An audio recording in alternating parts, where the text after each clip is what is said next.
Hello everyone, आप सभी कैसे हो। आई होप आप सभी अच्छे होंगे। एंड यदि आपको ये स्टोरी पसंद आती है तो मुझे कमेंट करके ज़रूर बताइएगा कि आपको ये स्टोरी कैसी लगी। तो फिर हम अपनी स्टोरी की स्टार्टिंग करते हैं।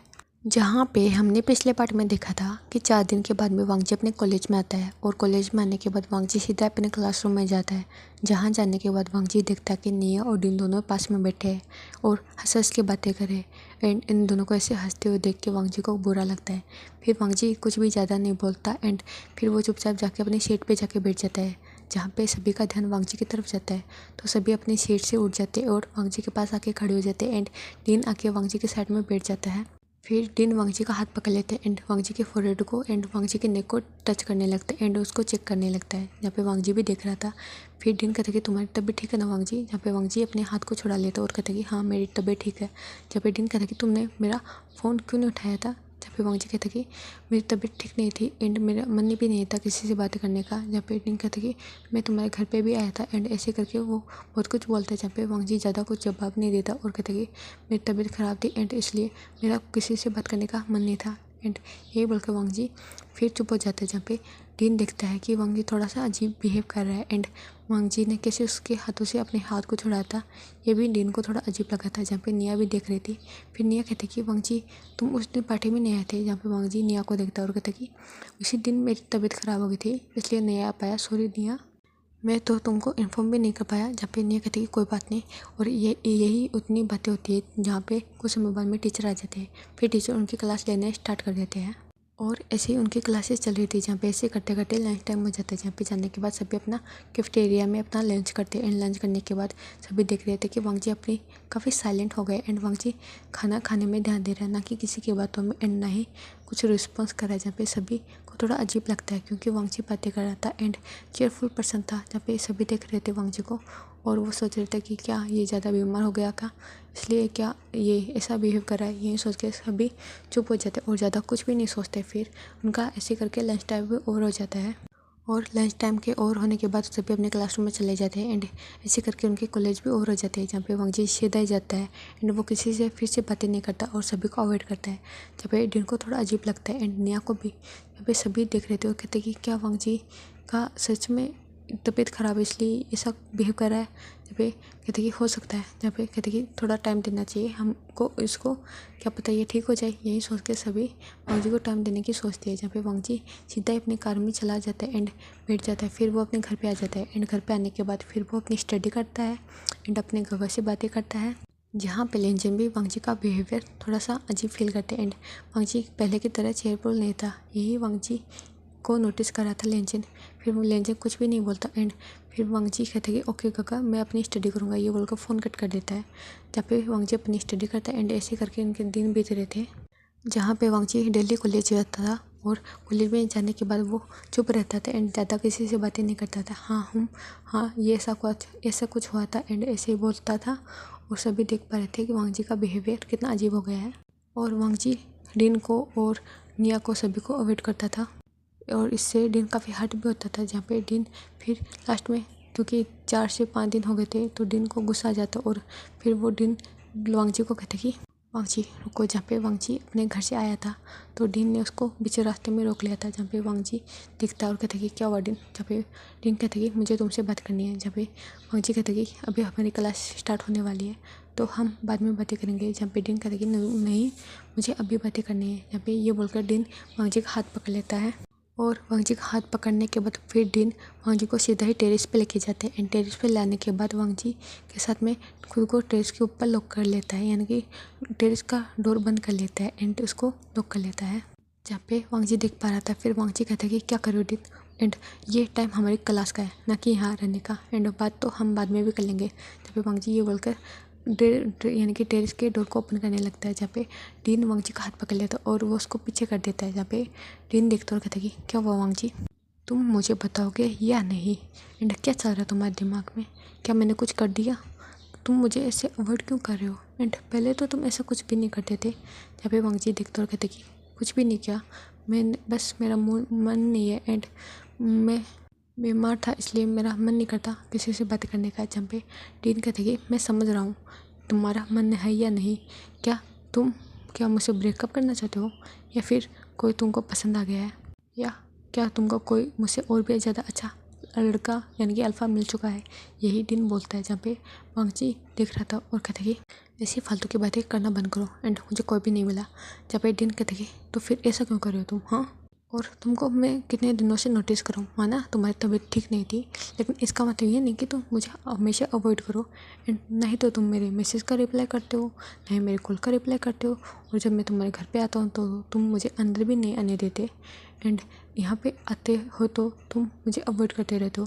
क्या चल रहा है तुम्हारे दिमाग में वांगजी। यही दिन बोली जा रहा था जहाँ पे वांगजी कहता है कि मेरे दिमाग में कुछ नहीं चल रहा एंड तुम मुझसे दूर रहो और मुझे तुमसे बातें नहीं करनी। ये बोलकर वांगजी नीचे की तरफ आ रहा था जहाँ पे डिन वांगजी का हाथ पकड़ लेता है।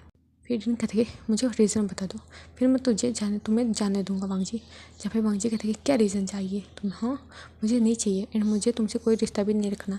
जहाँ पे डिन कहते कि क्या तुमको कोई अच्छा मिल गया अल्फ़ा।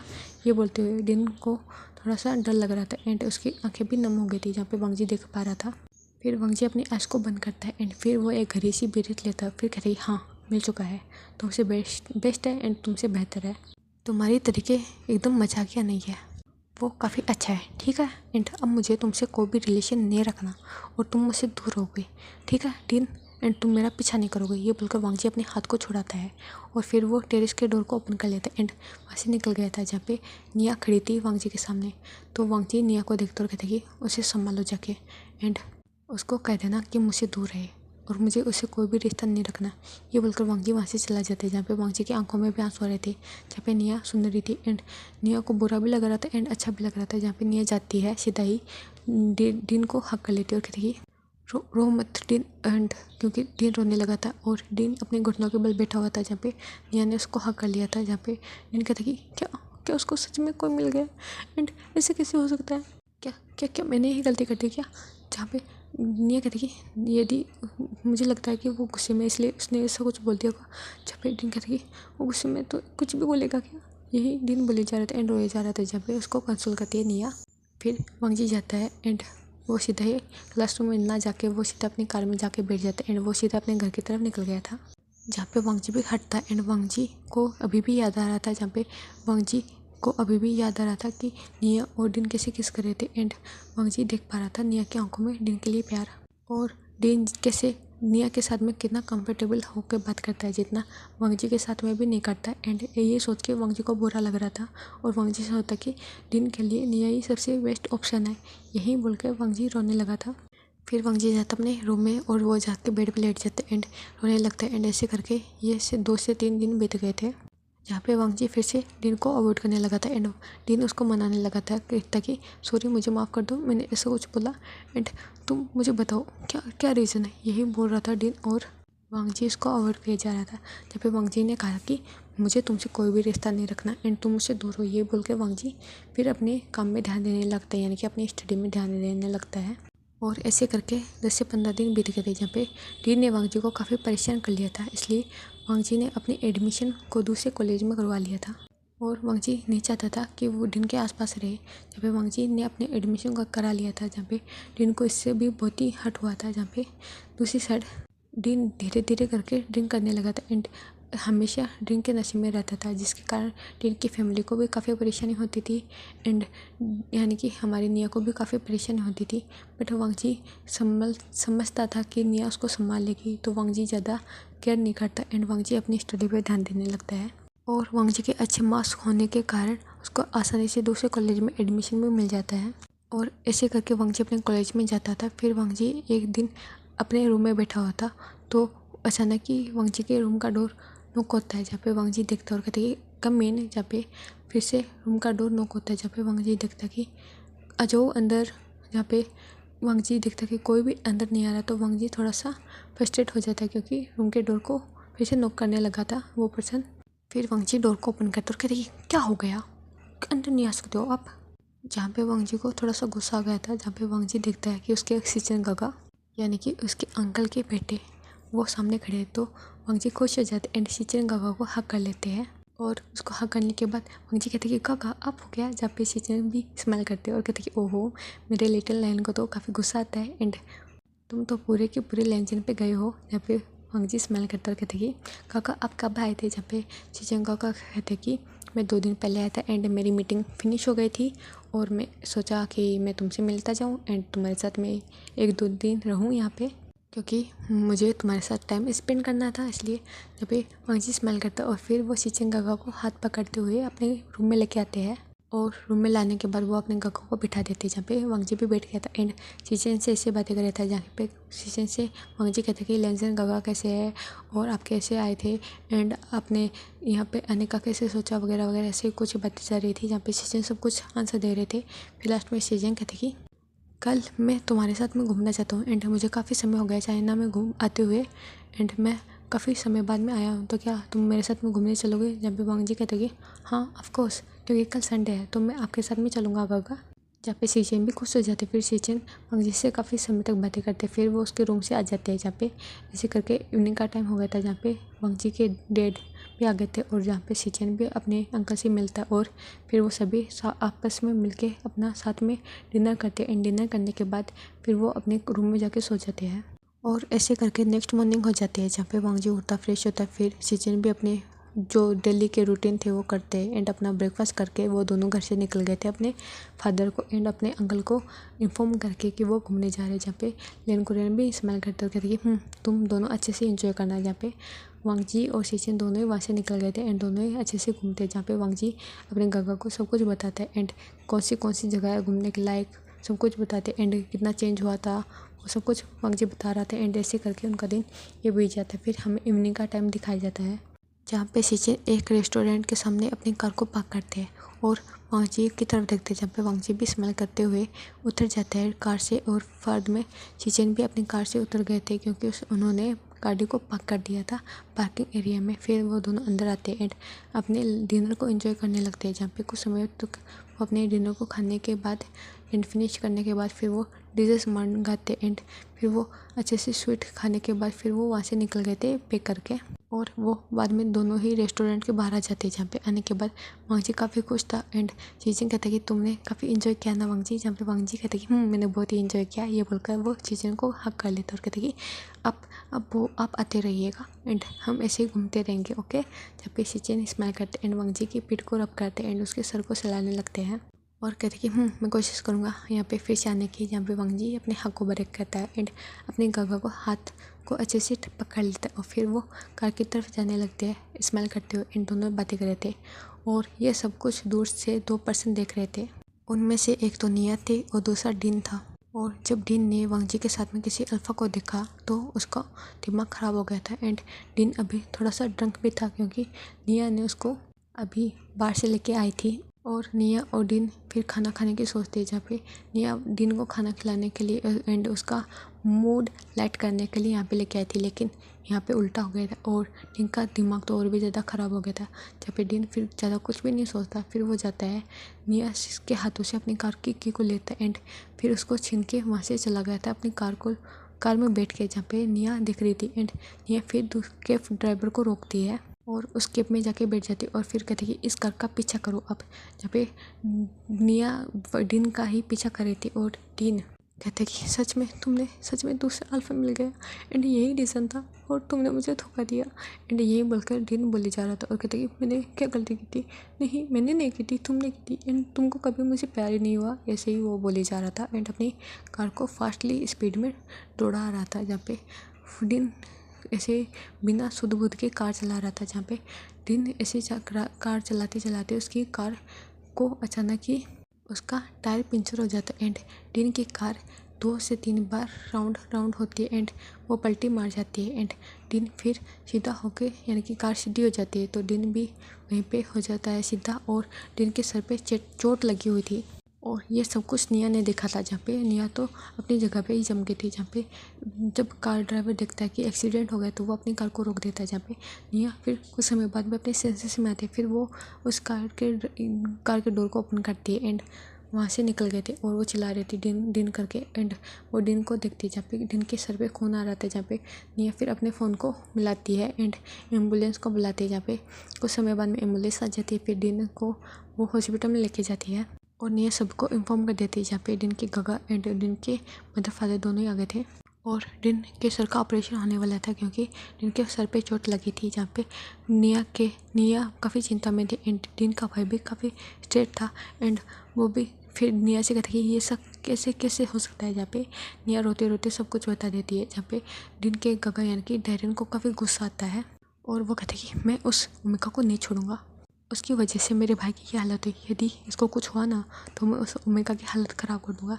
ये बोल रहा था, जब पे डिन के माता पिता तो काफ़ी चिंता में थे एंड और कुछ समय बाद में डिन का ऑपरेशन भी हो जाता है और फिर डॉक्टर कहते कि यदि ये होश में नहीं आए तो ये कोमा में भी जा सकते हैं। ये बोलकर डॉक्टर वहाँ से चले गए थे, जहाँ पे डिन के भाई डैरेन को काफ़ी गुस्सा आता है और कहते कि इस ओमेगा के कारण मेरे भाई की ज़िंदगी ख़राब हो गई है और मैं इसकी ज़िंदगी ख़राब करके मानूंगा, यही वो बोलने जा रहा था और अपने मन में सोच रहा था, जहाँ पे डिन के यानी कि डिन के गगा निया से सब कुछ पूछते हैं, जहाँ पे डिन के गगा को सब कुछ पता चल जाता है कि वांग जी क्या है, कहाँ से है, वगैरह वगैरह सब कुछ एंड वांग जी ने कॉलेज छोड़ दिया, सब कुछ पता चल गया था। और डिन के गगा को ये भी पता चल गया था कि वांग जी का इसमें हाथ नहीं है, उसका भाई ही पागल था, लेकिन वो ये समझना नहीं चाहता था कि वांग जी ने उसको छोड़ दिया तो वो खुद को कंट्रोल करे, बट वांग जी की इसमें सारी गलती मान के डिन के भाई यानी कि डैरेन उसको गुस्सा कर रहे थे एंड ऐसे करके ये 2 दिन बीत जाते हैं, जहाँ पे डिन को होश नहीं आया था एंड डिन अब कोमा में चला गया था, जिसके कारण डैरेन को काफ़ी गुस्सा आता है और वो वांग जी की सारी इन्फॉर्मेशन निकाल लेता है, जहाँ पे वो देख पा रहा था कि वांग जी के पास बॉडीगार्ड्स रहते एंड वांग जी के हमेशा प्रोटेक्शन में गार्ड्स लगे रहते एंड वांग जी को इतना आसान नहीं है टच करना एंड वांग जी को हर्ट करना। ऐसे ही डिन दिख रहा था, जहाँ पे डिन सोचता कि मेरे पास कोई भी सबूत नहीं है, मैं इसको हर्ट कैसे कर सकता हूँ, बट मैं इसकी लाइफ हेल्प ना कर देना तो मेरा नाम भी डैरेन नहीं है, यही वो बोली जा रहा था एंड फिर वो वहाँ से चला गया था। और हमारे वांग जी ने सभी से अपना कांटेक्ट तोड़ दिया था, यानी कि अपने पुराने दोस्तों से, निया से, डिन से, सभी से एंड उसको पता भी नहीं था डिन का एक्सीडेंट हो गया है और इतना बड़ा हो गया एंड डिन अब कोमा में, उसको कुछ भी नहीं पता था एंड ऐसे करके हमारा वांग जी 24 ईयर का हो गया था और अब वांग जी ने अपने पापा की कंपनी को भी ज्वाइन कर लिया था और वांग जी की स्टडी भी कंप्लीट हो गई थी और समय के साथ साथ वांग जी ने डिन को भी भुला दिया था एंड वांग जी ने हमेशा ये सोचा था कि अब वो किसी को भी अपना पार्टनर नहीं बनाएगा एंड जो भी उसके फादर उसके लिए अल्फ़ा सेलेक्ट करेंगे वांग जी उसी से शादी करेगा एंड उससे ही प्यार करेगा। यही सोच कर वांग जी ने अपने सारा फोकस अपनी स्टडी पे दिया था एंड अपने करियर पर भी। और ऐसे करके हमारे वांग जी 24 ईयर का हो गया था, जहाँ पे वांग जी काफ़ी पोलाइट था और उस कॉलेज को छोड़ने के बाद वांग जी ने कभी भी उन फ्रेंड से कांटेक्ट करने की कोशिश नहीं की थी एंड अभी भी वांग जी की प्रोटेक्शन में गार्ड्स लगे रहते थे, क्योंकि हमारा लंगजन काफ़ी वांग जी की प्रोटेक्शन का ध्यान रखता था।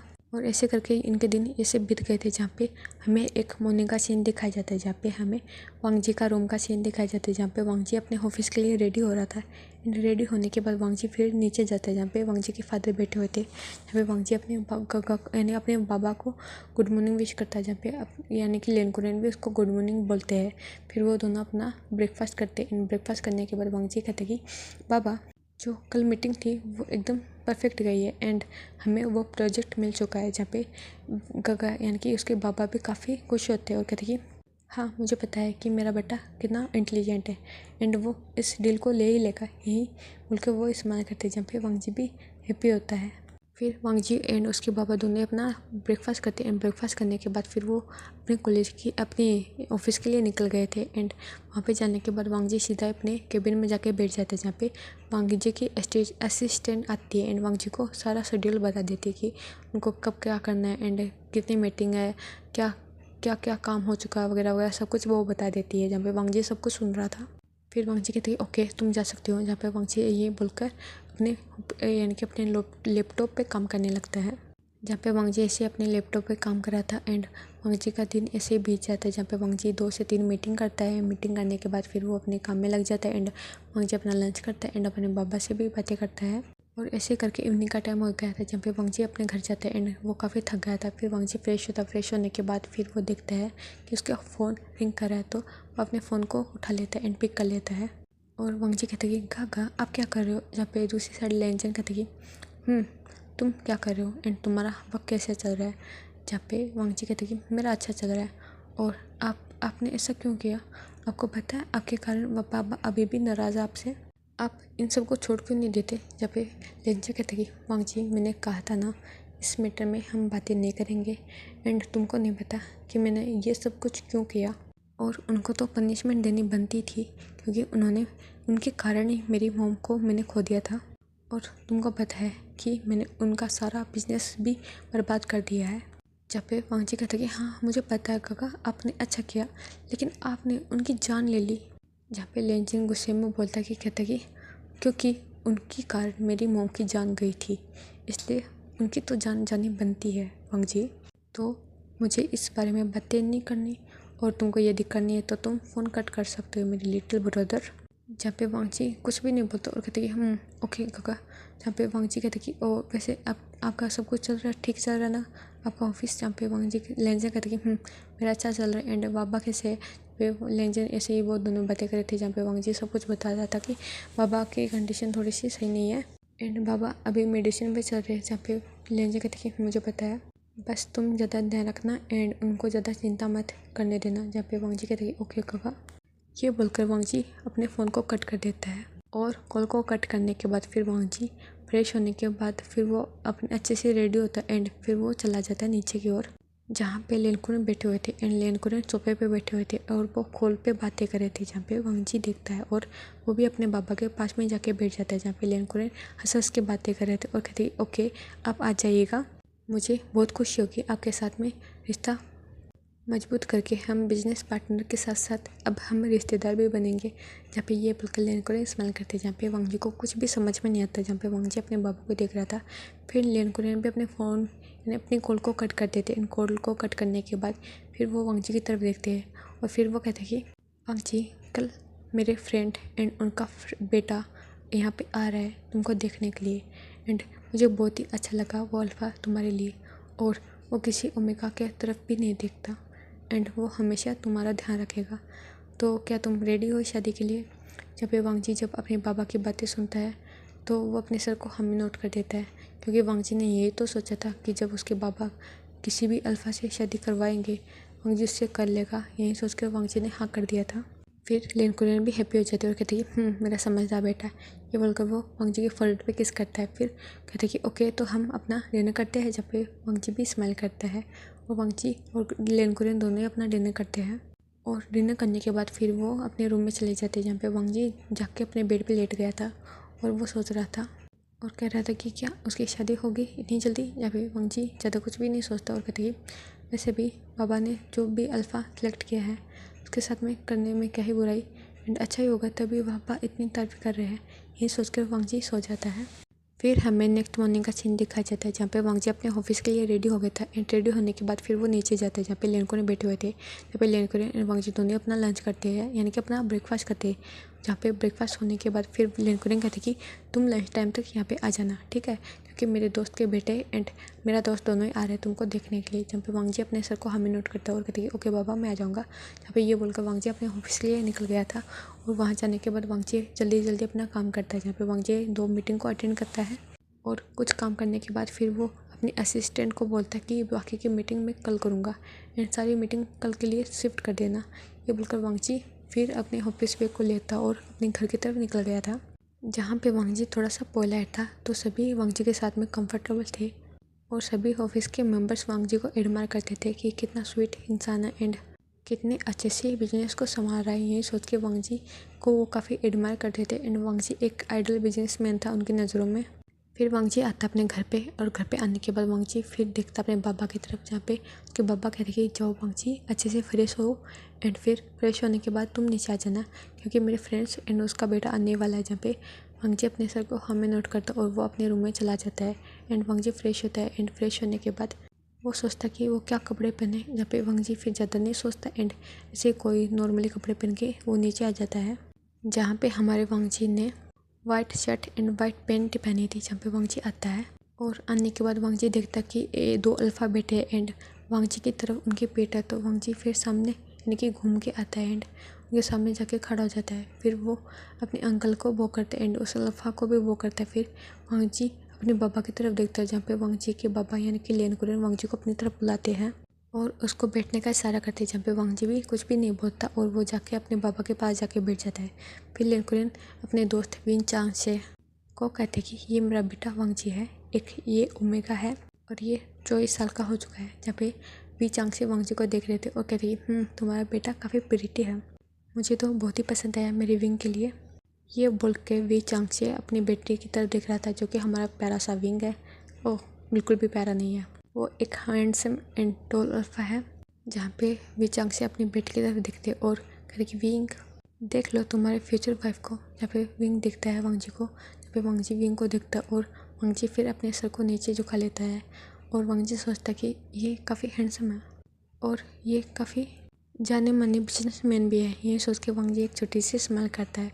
फिर लेन कुरियन देखता और कहते कि तुम्हारे बेटे के बारे में कुछ बताओ मेरे बेटे को। जहाँ पे वी चांग से स्माइल करते और कहते कि ये 26 ईयर का हो चुका है और इसकी कॉलेज भी हो चुका है एंड ये अभी मेरे साथ में अपना बिजनेस करता है और इसकी शादी के बाद में मैं रिटायर हो जाऊंगा अपनी बिजनेस से, इसलिए मैं इसकी शादी कराना चाहता हूँ क्योंकि ये धीरे धीरे बड़ा हो रहा है ना कि छोटा। इसने तो मना किया था लेकिन मैं चाहता हूँ कि इसकी शादी हो जाए एंड मैं अपने ग्रैंड चाइल्ड के साथ में भी खेलूँ। ये बोलकर वी चांग से स्माइल करते जहाँ पे वो दुनिया से बातें कर रहे थे। जहाँ पे वांग जी विंग को देख रहा था और विंग को भी वांग जी काफ़ी पसंद आया था और हमारे विंग ने पूरे ब्लैक अटायर को पहना हुआ था। जहाँ पे वांग जी देख रहा था और फिर विंग से नज़र हटा के अपने बाबा की और अपने अंकल की बातें सुन रहा था। जहाँ पे वी यानी कि लेंकुरे फिर उनके लिए खाने के लिए एंड जूस ये सब कुछ मंगाते एंड उनको सर्व करते। जहाँ पे सभी इस सबको एंजॉय कर रहे थे एंड बातें कर रहे थे। जहाँ पे वी चांग से कहते कि जाओ लेंजन यानी कि जाओ वांग जी विंग के साथ में तुम दोनों बातें कर लो आपस में, वैसे भी तुमको तो शादी करनी है ना इन फ्यूचर। जहाँ पे लेंकुरे कहते कि हाँ वांग जी चाहिए एंड अपने अल्फ़ा को लेके जाओ एंड उसको अपना घर दिखाओ एंड उससे बातें करो। जहाँ पे वांग जी दिखता और अपने सर को हमें नोट कर देता है। फिर वांग जी और विंग दोनों ही अपनी जगह से खड़े हो जाते हैं। जहाँ पे वांग जी आगे आगे चल रहा था और विंग उसके पीछे पीछे चल रहा था और कुछ समय तक चलने के बाद वांग जी एंड विंग दोनों ही बराबर में आके खड़े हो जाते हैं। जहाँ पे वांग जी बता रहा था अपने घर के बारे में एंड वांग जी को विंग देखे जा रहा था और वो देख रहा था कि ये पर्सन कितना पोलाइट है एंड कितनी प्यारी तरीके से बातें कर रहा है। जहाँ पे विंग फिर वांग जी से बातें करता है कि तुमने कैसे स्टडी की, कहाँ से स्टडी की। जहाँ पे वांग जी सब कुछ बता देते हैं एंड तुम्हारा बिजनेस कैसे चल रहा है और ये दोनों बातें कर रहे थे। जहाँ पे दोनों ही बातें कर रहे थे एंड वांग जी को भी काफ़ी अच्छा लगता है विंग और वो ऐसे ही वांग जी विंग को पूरा घर दिखा देते एंड घर को दिखाने के बाद उनके पास ज़्यादा शब्द तो नहीं थे बातें करने के लिए, तो वो दोनों ही ज़्यादा बातें नहीं करते एंड अपने बाबा के पास में आके बैठ जाते हैं।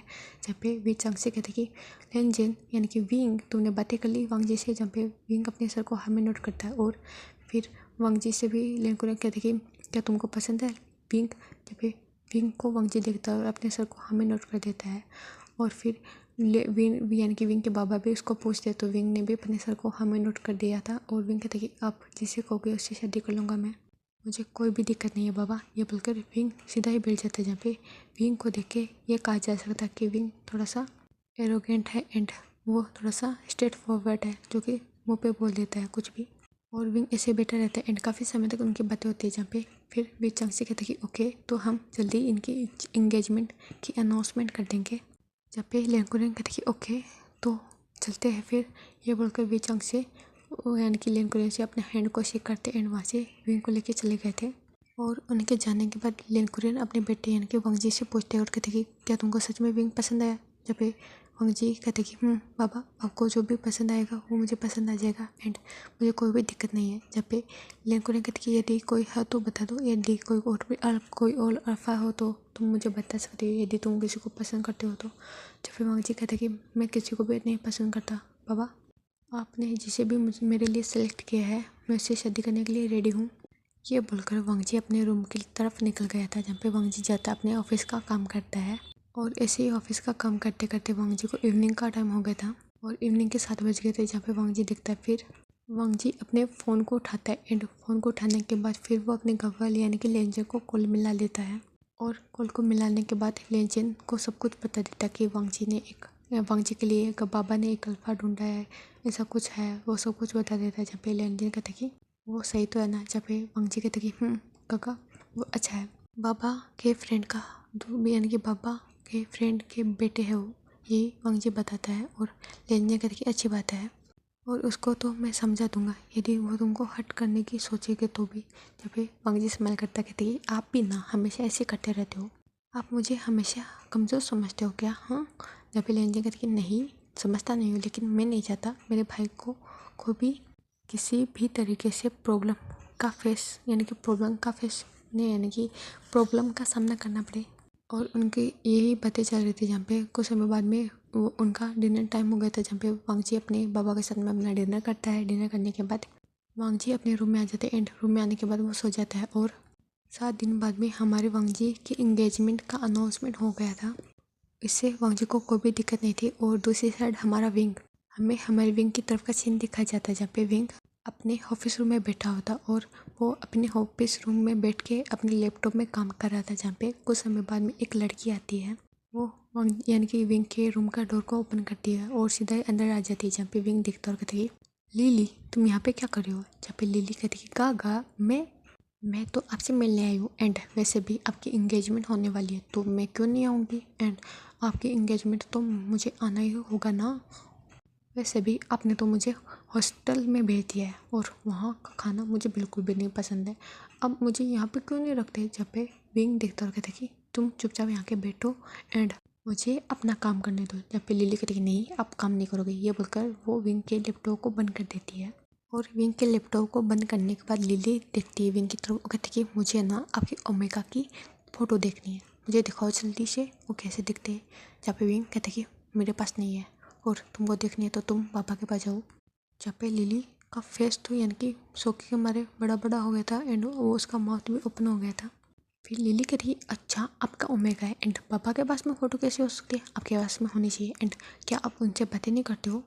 जहाँ पे विंग अपनी बहन को कहती कि लिली तुम चुप करो एंड मुझे अपना काम करने दो और यदि तुम आ गई हो ना तुम शांति से रहो।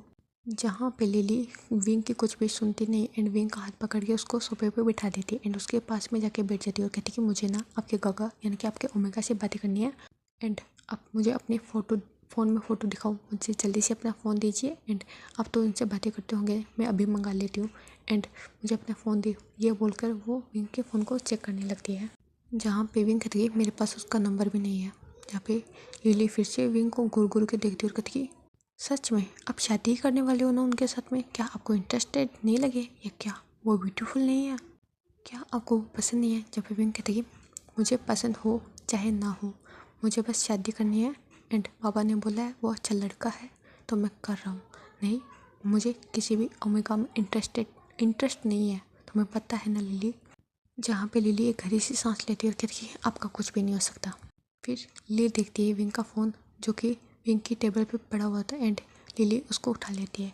जब पे लिली अपने पापा को कॉल करती है, फिर कहती कि पापा आपके पास में सीजे का फ़ोन नंबर है?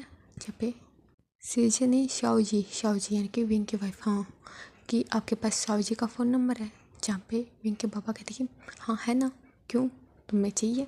जहाँ पे लिली कहती है हाँ मुझे चाहिए, मुझे शाओजी से बातें करनी है। वैसे भी ये काका तो देते नहीं है एंड उनके पास भी नंबर भी नहीं है और उनके पास तो फ़ोटो भी नहीं है।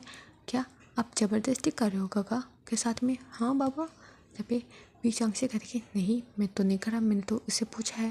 जब पे वी को यानी कि लिली घूर के देखती और कहती अनरोमांटिक काका। पता नहीं सभी अल्फ़ा अपने ओमेगा को कितना एडमायर करते एंड उसके आगे पीछे घूमते हैं, बट मेरे गागा को क्या ही हो गया है, वो अपने ओमेगा की तरफ ध्यान ही नहीं देते। जब पे फिर लिली कहती कि ओके तो बाबा एक काम करो, मुझे शाव जी के नंबर दीजिए एंड आपके पास फ़ोटो है तो वो मुझे भी सेंड कर दीजिएगा। जहाँ पे विंग के पापा कहते कि ओके बेटा मैं कर रहा हूँ। जहाँ पे विंग के नंबर पे यानी कि वी चांग से फ़ोटो भी सेंड कर देते एंड नंबर भी। जहाँ पे जब लिली वांगजी की फ़ोटो देखती है तो वो काफ़ी हैप्पी होती है और फिर वो उछल के सीधा ही विंग के पास जाके बैठ जाती है एंड विंग के हाथों को पकड़ के हिलाने लगती है और कहती है कि वाओ ये कितनी ब्यूटीफुल है एंड कितनी प्रिटी है, देखो काका आपको तो एंजल मिल रहे हैं। जहाँ पे विंग दिखता है और कहती है ठीक ठाक ही तो है, इतना खास नहीं है। जहाँ पे लिली मुँह बनाती है और कहती है आपको तो ठीक ठाक ही लगेगा। वैसे भी ये देखो ना कितना सिंपल है एंड इनके फेस पे तो ज़्यादा मेकअप भी नहीं है। मुझे लगता है कि ये लड़कियों जैसी नहीं है जो कि और अदर ओमेगा होती है कि नए नखरे दिखाती है, मुझे बिल्कुल भी नहीं पसंद, बट ये मुझे पसंद आई। ये बोलकर लिली स्माइल करती है। जहाँ पे लिली को विंग ऐसे घूर घूर के दिख रहा था, जहाँ पे विंग फिर अपने हाथ को छुड़ाता और कहती कि मुझे काम करने दो लिली, तुम अपनी स्टडी पे ध्यान दो एंड यदि तुम इंगेजमेंट में आई हो तो एंजॉय करो एंड शॉपिंग करो। ये बोलकर विंग अपने लैपटॉप को फिर से ओपन कर लेता है एंड अपनी सीट पे जाके बैठ जाता है एंड अब वहाँ पे काम करने लगता है। जहाँ पे लिली कहती है क्या आपको शॉपिंग नहीं करनी क्या गगा? जहाँ पे विंग कहती है मुझे नहीं करनी एंड मेरा सूट आ जाएगा, तुम चिंता मत करो। जहाँ पे ये बोलकर विंग काम करने लगता है। जहाँ पे लिली कहती है बोरिंग, बिल्कुल भी खड़ूस एक नंबर के, पता है नहीं मेरी शिव जी का क्या होगा, इतने खड़ूस अल्फा मिलेंगे तो उनका क्या होगा, बट ये कितने प्यारे हैं। ये बोलकर यानी कि लिली पीछे वांगजी की फ़ोटो देखने लगती है। फिर लिली अपने फ़ोन में नंबर और फ़ोटो दोनों ही ले लेती है एंड विंग के फ़ोन में भी वांगजी का नंबर सेव कर देती है वाईफाई के नाम से। फिर लिली वहाँ से चली जाती है और कहेगी गागा मैं जा रही शॉपिंग करने के लिए। ये बोलकर लिली वहाँ से चली जाती है। जहाँ पे विंग भी अपने काम में बिजी था और इन दोनों की इंगेजमेंट की तैयारी हो रही थी। जहाँ पे विंग के लिए लिली ने ही सूट को बुक किया था एंड उसकी इंगेजमेंट रिंग भी उसने ही बाय की थी। और ऐसे करके इनके दिन बीत रहे थे। दूसरी साइड हमें वांगजी की तरफ का सीन दिखाया जाता है। जहाँ पे वांगजी अपने बाबा से बातें कर रहा था और वांगजी कहता कि बाबा अब गागा को नहीं बुलाओगे। जहाँ पे लेनकुरन कहती कि तुम्हारे उस गागा को मैं नहीं बुलाऊंगा, मैं नहीं चाहता कि उसके कारण तुम्हारी लाइफ में कोई भी इफ़ेक्ट हो। जहाँ पे वांगजी कहता कि बाबा वो आपके बेटे हैं एंड मेरे गागा है, आप ऐसा नहीं कर सकते उनके बारे में, वो भी अपनी जगह पे ठीक है। जहाँ पे लेनकुरन कहती कि हाँ वो ठीक है, उसने बिजनेस किया अच्छी बात है, बट उसको माफिया फील्ड में नहीं जाना चाहिए था। तुमको पता है वो एक माफिया बन चुका है एंड वो भी नॉर्मल माफिया नहीं, वो पता नहीं कितने लोगों का मर्डर कर चुका है।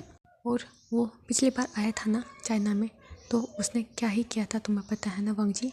जब पे वांगजी कहता कि मुझे पता है एंड उन्होंने सही किया था, उन्होंने हमारी यानी कि मदर की जो गुनहगार थे उनको सजा दी थी एंड उनके बिजनेस को ठप कर दिया था।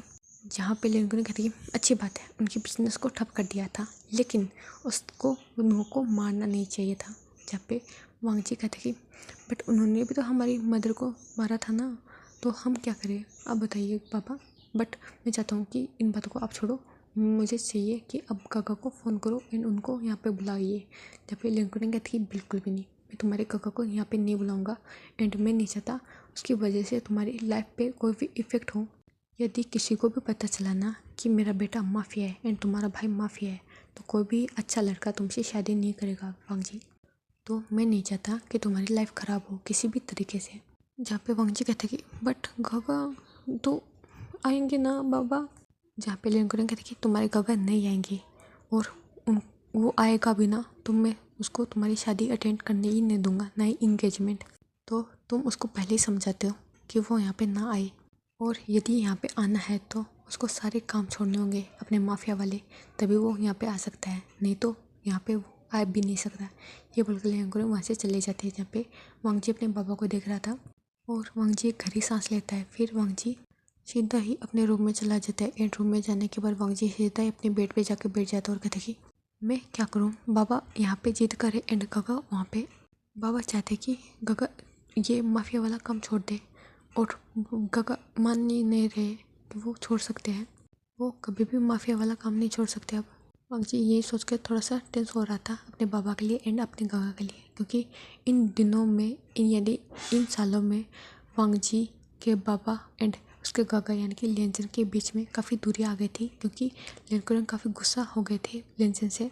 जब उनको ये पता चला कि लेनजन ने किसी का मर्डर किया है एंड लेनजन एक माफिया है, इसी नाम से लेनकुरन को काफ़ी गुस्सा आया था एंड लेनकुरन ने लेनजन को यहाँ से निकाल दिया था और चाइना में न आने की धमकी दी थी। यदि वो चाइना में आया तो उससे बुरा कोई भी नहीं होगा, और उसके कारण यानी कि लेनजन के कारण वांगजी की लाइफ में कोई भी प्रॉब्लम आई ना तो लेनकुरन वांगजी को नहीं छोड़ेगी, यानी कि लेनकुरन लेनजन को नहीं छोड़ेंगे। ये लेनकुरन लेनजन से कहते हैं। जहाँ पे लेनजन भी नहीं चाहता था कि उसके भाई की लाइफ में कुछ भी गड़बड़ हो, तो लेनजन कहते कि ठीक है बाबा मैं आपकी बातें मानूंगा, लेकिन मैं ये काम नहीं छोड़ सकता। आपको नहीं पता कि मैं क्यों करता हूँ, जब आपको पता चलेगा ना तो आप भी मुझ पर प्राउड फील करोगे। जब पे लेनकुरन कहते कि मुझे नहीं करना ऐसे घटिया काम के लिए तुम पे प्राउड, और मैं क्यों करूँ तुम पे प्राउड कि मेरा बेटा एक माफिया है, हाँ सभी को मारता रहता है। यही सोच के मैं प्राउड करूँ क्या लेनजन पे? मैंने क्या सोचा था कि तुम जाके वहाँ पे स्टडी करोगे, बिजनेसमैन बनोगे, तुम तो एक माफिया बन गए। जब पे लेनजन कहते कि मैं एक बिजनेसमैन भी हूँ बाबा, आपको नहीं पता क्या?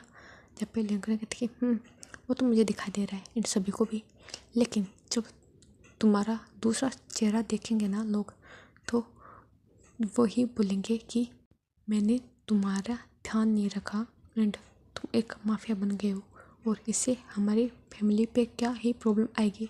तुमको तो पता है ना लेंसन कि माफिया की लाइफ इतनी भी आसान नहीं होती। यहाँ पे लेंजिन करके मुझे पता है एंड आप चाहते हो ना मैं यहाँ पे ना आऊँ तो मैं नहीं आऊँगा, बस आप लेंज यानी कि वांगजी का ध्यान रखना। ये बोलकर लेंजिन वहाँ से चला गया था और हमारा यहाँ से फ्लैशबैक स्टार्ट होता है। हमें यूएसए का सीन दिखाया जाता है जहाँ पे एरोप्लेन लैंड हो गई थी। लैंड होने के बाद लेंजिन वहाँ से निकलता है एंड फिर वो बाहर की तरफ जाता है जहाँ पे लेंजिन देखता है कि उसके अंकल एंड उसका अंकल का बेटा यानी कि लेंचेन यानी कि लेन सीचेन वहाँ पे खड़े हैं लेंचन के लिए। जहाँ पे लेंचन जाता है एंड अपने गवाह से एंड अपने अंकल से मिलता है जहाँ पे वो दोनों ही आपस में हक करते हैं एंड हक करने के बाद वो अपने हालचाल को पूछते हैं। फिर लेंचन उनके साथ में चला जाते हैं उनके घर पे और वहाँ जाने के बाद लेंचन सीधा ही अपने कॉलेज के लिए अप्लाई कर दिया था एंड लेंचन फिर दिल्ली अपने कॉलेज में जाता था जहाँ पे लेंचन को एक फ्रेंड मिला था जो कि शुआंग था और शुआंग भी लेंचन के साथ में ही बिजनेस स्टडी करता था। और दूसरी साइड शुआंग का एक बॉयफ्रेंड भी था जो कि था हमारा शाओ शिनचेन और शाओ शिनचेन एक मेडिकल स्टूडेंट था। और हमारे लेंजन के ऐसे नॉर्मल दिन बीत रहे थे जहाँ पे लेंजन पहले से थोड़ा सा काम हो गया था क्योंकि उसको कम गुस्सा आता था क्योंकि उसके गुस्से की वजह से हमारा वांगजी था कि कोई भी वांगजी को परेशान करे तो लेंजन को गुस्सा आ जाता था। यही हमारा लेंजन के गुस्से का कारण था और वो यहाँ पे सब कुछ फिनिश हो गया था तो लेंजन थोड़ा सा काम हो गया था और लेंजन नॉर्मली बिहेव करने लगा था। एंड ऐसे लेंजन के दिन बीत रहे थे जहाँ पे लेंजन अपने भाई से बातें करता था एंड अपने हाल चाल बताता था एंड उसको पूछता था एंड ऐसे करके इनके दिन बीत रहे थे जहाँ पे हमें फिर 2 साल के बाद का सीन दिखाया जाता है जहाँ पे लेंजन सेकेंड ईयर में हो गया था और लेंजन काफ़ी कंफर्टेबल हो गया था जहाँ पे शुआंग उसका रूममेट था क्योंकि लेंजन ने अपने यानी कि अपने अंकल का अपार्टमेंट छोड़ दिया था एंड वो हॉस्टल में रहने लगा था शुआंग के साथ में। और वो दोनों काफ़ी गहरी यानी कि उनकी दोस्ती बहुत ही अच्छी हो गई थी एंड वो साथ में स्टडी करते थे एंड साथ में अच्छे से फन करते थे। और हमारा लेंज अपनी स्टडी पे ध्यान देता था जहाँ पे लेंज हमेशा सोचता था कि वो स्टडी करेगा बिजनेसमैन बनेगा एंड उन लोगों को बर्बाद कर देगा जिसने उसकी मोम की डेथ की थी एंड उनके कारण उसकी मोम की डेथ हुई थी।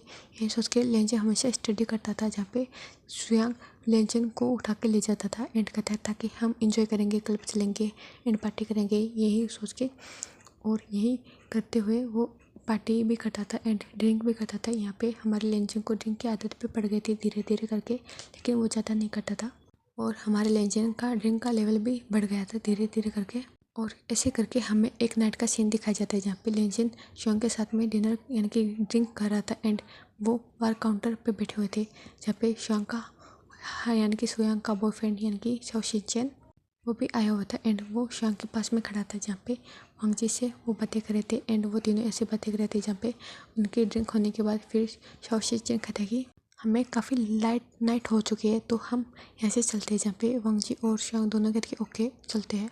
ये बोलकर वो वहाँ से चले गए थे जहाँ पे रात के 1 बज गए थे उनको।